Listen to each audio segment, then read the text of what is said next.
DSP గారు అయినటువంటి కొండయ్యనాయుడు sir చెప్పినట్టు సమాచారం మేరకు మా జిల్లా ఎస్పీ విద్యాసాగర్ సారు ఈ అసహాయ కార్యకలాపాలు ఏమైనా జరిగినా వాటిని ఉపేక్షించేద్దండి. ఖచ్చితంగా టీం వర్క్ కింద కష్టపడి ఉద్యోగించమని చెప్పి మా జిల్లా ఎస్పీ సార్ గారు చెప్పడం జరిగింది. దాని ప్రకారం మా డిఎస్పీ సార్ చెప్పినట్టు మాకు వచ్చిన సమాచారం ఇచ్చినారు సారు. మా సిబ్బందితో పాటు మా ఎస్ఐ గారు మాకు బాగా సపోర్ట్ చేసి మేము ఈరోజు 13 మంది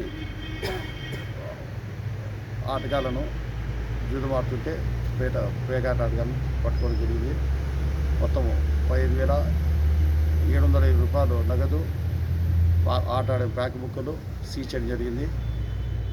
దయచేసి ప్రజలకు మదనపల్లి పోలీసు వారి ముఖ్య డిక్టేషన్ అనగా ఏమైనా అసహాయం కార్యక్రమం అనగా ప్యాకాట కానీ, క్రికెట్ బెట్టింగ్ కానీ, ఆన్లైన్ గేమింగ్ కానీ ఏమన్నా కూడా తమరు మా జిల్లా మదనపల్లి పోలీసు వారికి తెలిపితే మేము వారి పేర్లను గోప్యంగా పెట్టి ఇటువంటి అసహాయ కార్యక్రమం మేము నిర్మించడానికి తగ్గించేదానికి మా శాయశక్తులు మేము కృషి చేస్తాము.